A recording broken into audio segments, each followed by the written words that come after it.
You ain't so tough with that bad boy talk. You ain't so tough with that bad boy talk. I'ma get it how I'm living, I'ma walk the walk. Outline my lines, I rap through thought. Yo people, what's poppin'? Welcome back to Football Therapy with me, your host, Jan. I hope you're doing well. I really do hope that. Welcome back to Chelsea News Daily, the daily series here on the channel where I reflect on what's been said about Chelsea, giving you my thoughts, feelings, opinions on it, but more importantly, as always, asking for yours. Big piece of news from Fabrizio Romano. Mathys Tel wants to leave this January. He's changed his mind. He's like, right, I'm off. And loads of ruddy clubs, loads of clubs across Europe want him. Many to loan him, but Chelsea to buy him. He's an exciting player. Many Chelsea fans will have reservations of him being the solution. Another young, versatile player, but high profile, you must say. He's a high profile player. So, we're going to get into that again. Joao Felix to Aston Villa. It gives like Coutinho to Villa vibes, doesn't it? I've got to feel bad for you. Got to feel for Joao Felix. He's just trying to find a home, you know. George Menge, the agent, sort of trying to get him a new home. Unai Emery really wants him. So we're going to get into all of that. We could sort of speculate a little bit on John Duran, and there's some other news stories as well. An update on Torino wanting Cesare Casadei. Some really scintillating stories about David Washington going on loan. And guess what, guys? Chelsea could seal the deal for a 16-year-old defender.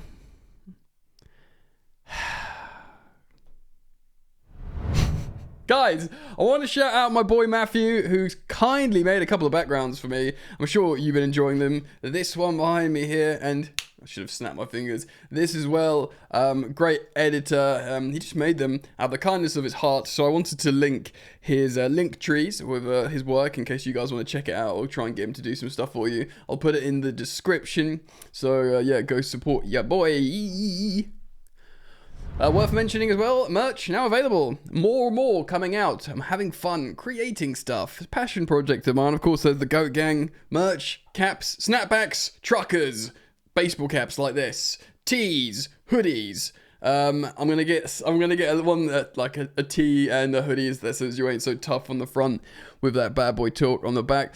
Football Therapy logo. It's going to be fun. It's got great stuff. Again, it's just a passion project. If you're interested in merch, the links to the store will be below the videos. But we are here to talk about Chelsea news, so let's start with that. Right, so this is being circulating around social media. Corinthians are in advanced negotiations to sell 16-year-old fullback Denner to Chelsea for £10.5 million. For a 16-year-old who I've never heard of. Look, I'm not one of these Football Manager Wunderkid followers. I'm not. I respect all you man who do it and into it, fine, but it's not my thing. Chelsea are always, this ownership, these men are always going to buy talented kids. We're just going to have to get over it, let them do their thing. It might pay dividends later, but we kind of don't want to think about that. We just want to think about the immediate right now. So one more underwhelming story and then we'll get into the juicy stuff.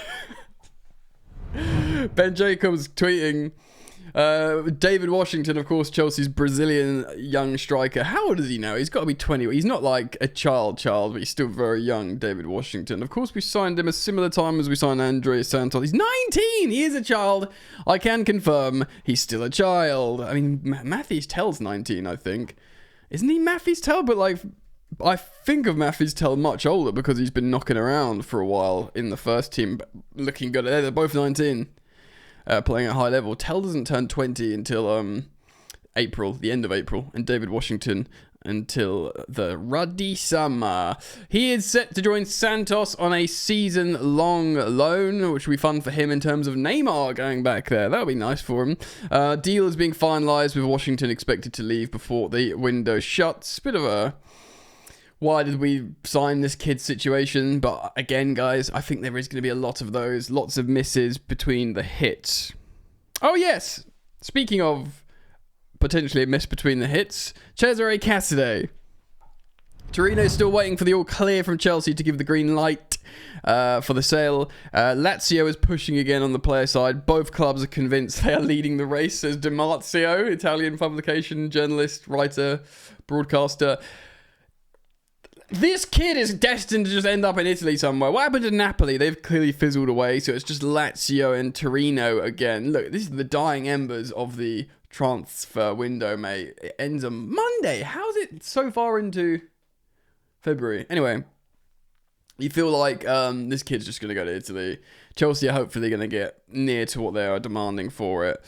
But we will see what happens. We will follow that with relatively lack of interest. Right, let's get into interesting stuff then. Chelsea and Aston Villa's futures seem intertwined. Fates collide. Lots of Chelsea fans want John Duran. Aston Villa are demanding that like £80 million for John Duran, north of, for a striker with 7 Premier League starts. Which, yes, you're right, guys. It's mental. He's good though, and he's a proper number 9, and he looks like the kind of player we're lacking, and he looks like how did we get to the point where Aston Villa, their second choice striker, Aston Villa, who I was going to look at the table, but they're probably mid-table where you don't need to, but a mid-table club, I know they're in the Champions League, so that's a little bit naughty, but like, you know, a non-Big Six club, their second choice striker would just moonwalk his way into Chelsea's starting lineup. How did we get here? I mean, it's a little bit tricky because strikers are at premium at the moment. And it's not just us, do you know what I mean? And that's why he's going to cost loads of money. But for me, honestly, like, I'd love John Duran. And if we bought him, yeah, he's starting over Jackson until, you know, if and when Jackson benches him again. But right now, Jackson's got too much weight on his shoulders. I am starting John Duran over him. But not for 80 million quid, bro. Like, what would you pay for John Duran? 56? I mean, it's a January transfer window. But I'll just pay 60 million maybe. Anyway, it does look like Disasi wants to go there. Of course, he spoke to Unai Emery, agreed personal terms with Aston Villa. There are other teams that want Disasi, like quite a few teams, almost surprisingly. So he's wanted by Wolves, some teams on the continent, Italy, and returned to France, Ligue 1 as well. But he wants to go to Aston Villa. Unai Emery seems to have convinced him, and he's agreed personal terms. If Chelsea can get, I think, 25 million quid for, a January signing of January sale of Axel Disasi, they'll be very pleased. I don't think we can include any form of negotiation for John Duran. But what is really interesting, guys, is that Joao Felix is looks like it's very, very strong chance he can leave Chelsea. We are in some weird thing where you'd be surprised. You wouldn't be surprised if neither Nkunku or Felix left in like a few days. But also, like, you wouldn't be surprised if they both went at the same time. Do you know what I mean? Which seems mental. Like, you got immense quality that we're all very excited. Well, certainly I speak for myself. Very excited for both of them. Last summer. And then we're sort of here. I guess you just learn. There's two ways to look at this. One is, when I say two ways to look at this, I don't mean either or. I mean both. One is idiotic recruitment. I know with Nkunku is a little bit of mitigating circumstance of he was signed before Parma, different manager, different ideas. But, Joao Felix was to get the pure profit sale over the line. So you'd have to say, like, bad recruitment, yeah. But also a willingness to cut losses and not just try and force things to work for the manager, which we have seen with our club, Chelsea, but indeed other big clubs around Europe as well. Not cutting losses, really trying to, like, make things work. And I mean, the one player that all Chelsea fans wish we'd practice at the most is the goalkeeper. Cutting your losses and realising it's not going to work with him. But I think that's down to an individual called Ben Jacobs at Chelsea, who's just, again, that whole concept of Sanchez being his love child project. That needs to end.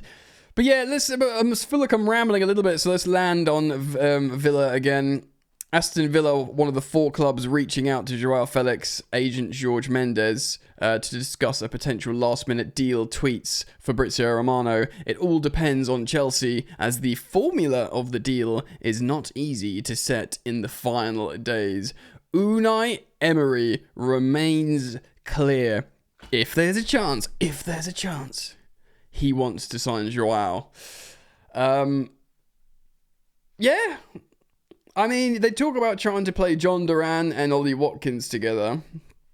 The two conventional centre forwards that, getting the 2 good players on the pitch. I wonder if maybe there's a small, tiny chance they sell John Duran. And by the way, John Duran's being linked to Saudi, I should say, as well. Which would be a shame for his career, but, whatever. If he wants the bag, he can go chase it. And then you'd imagine if they sell him for a lot of money. Say they do get the 80 million if he goes to Saudi, and then he gets paid loads of wages, and so he just says see ya basically. And then they sign Joao Felix from Chelsea, Aston Villa, and yeah, you can imagine him linking up really well with Ollie Watkins and starting in the Premier League and just looking really good. It would make me kind of sad. I do like Joao. Hit my mic there. I do really like Joao Felix. I think he's a really talented player. I like how he sort of was really keen to come to Chelsea, and I like how he was willing to lower his wages. He speaks fluent English. He's still entering his prime. He's like a really lovely player to watch on his day. And he does get stuck in. He's not afraid. He's not just a passenger. He will run. He will slide tackle, try and win the ball back and do high turnovers. I just think he's really like a likable footballer, to watch and to enjoy. I, at the same time, understand how maybe it might be tricky to work at Chelsea. I think maybe that was, so easy to get the excitement and the dopamine hit from a new signing that you don't really sit down and have a word with yourself and go, yeah, is this going to work? You just go, ooh, shiny, talented new players. We're well fun, aren't we? Unlike Nkunku, Nkunku's a couple of years older, and he looks like he just doesn't want to be at Chelsea anymore at all on the pitch. And look, this might be the same case for Joao Felix. Like, yeah, fair enough. Cole Palmer ain't going anywhere. The manager's not going to use me elsewhere. I'll go. But he's not demonstrating that negative attitude on the pitch physically like Nkunku is, which is very disappointing for me. And that just sort of compounds another reason why I would be kind of sad to see Joao Felix go. But, again, I'd like to see him go abroad, but where's he going to go? He's not going to go to Atleti. He's not going to go to La Liga, is he? Even though he probably do quite well there. The Premier League's good. I mean, Villa are a good team. Even though I've got, no real reason to have an affiliation with Joao apart from a year of football at Chelsea, a 6 months loan, and potentially a 6-month stay. I guess I got a kind of soft spot for him. Anyway, let's talk about Mathys Tel. Alright. So yes, this is a big banger. Yesterday, Mathys Tel's decision is to leave Bayern exclusively revealed last night, tweets Romano. The doors have opened. The doors have opened to several clubs. Open the doors!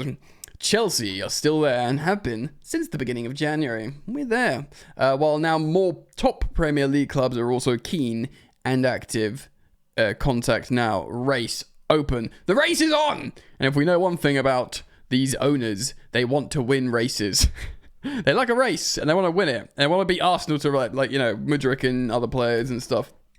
I do wonder who these other top clubs are. I think Arsenal's one because they like a forward. They need a striker, a finisher of chances. And they like... And they like versatility. I think Man United will probably be looking at him as well, though they might be holding out for Victor Gyökeres to give him as a present to Ruben Amorim. I'm not sure. I mean, I think he's 60 million in the summer, his buyout clause. Gyökeres, which probably is more sensible, although buyout clauses are, you got to pay money all at once. You can't structure a payment in a transfer agreement, which is not what teams like these days in the world of profit and sustainability rules. But Tel has made the decision. He's not playing for Bayern. He's told him he wants to go. So the race is open. Chelsea would, in theory, have a edge over the likes of Arsenal, Man United, and the other Premier League clubs that are top Premier League clubs that are keen, because we've got Nkunku, and the sporting director of Bayern Munich really wants Nkunku. It seems like a hard deal to do. I mean, unless they're like worth the same amount of money and you just swap them. Nkunku's 27, Tel's 19. Obviously, you don't actually swap the players because it's for accounting reasons. I wonder if you can't amortize, the payments or whatever. Not entirely sure how it works. There'd almost certainly be two separate deals.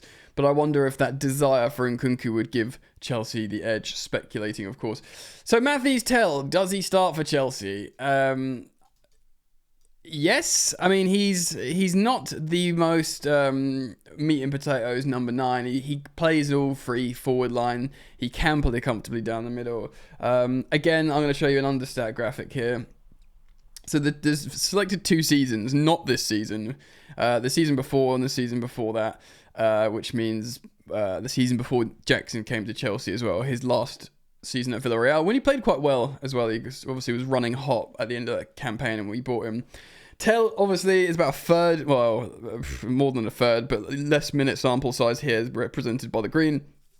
Nico Jackson represented by the blue. Expected goals per 90, the same really, but much more productivity from Tel. I mean, Tel is better on literally everything on this. Again, Nico's been playing in a dysfunctional Chelsea side in the hardest league in the world. I'm a big Nico Jackson fan. This is not a hit piece. One thing I do really like about Mathys Tel is that he has a very high shot volume. As you can see here, much higher than Nicholas Jackson. I think high shot volume is very, very important. I think that's why Liverpool score loads of goals under Klopp and indeed Arne Slot. Like, someone like Nunez will get goals because he's got an insanely high shot volume. And if you're not as much as a banter player as him, you'll get loads of goals, Same as Salah. Expected assists much higher for everything's higher for Tel. His progression, key passes pretty much the same. The close assists, but still sort of trumps him with that unexpected goals per 90. But he outperforms his finishes, which is big. Chelsea underperform our finishes, our expected goals, and that's why we don't score goals. Obviously, he's a kid. And we've been crying out for some seniority, some like big boys to just calm everyone down and take games by the scruff of the neck and see us over the line. And a 19-year-old French kid from Germany who's not starting for his current team doesn't feel like the solution so much. But if you ask me, Jan, would you rather sign him or not sign him? Jan, would you... I'd say yes. Jan, would you swap him for Nkunku? I'd say yes. I'd say yes to all that stuff. Obviously, I'll follow this story very, very closely here on Football Therapy, so keep it locked.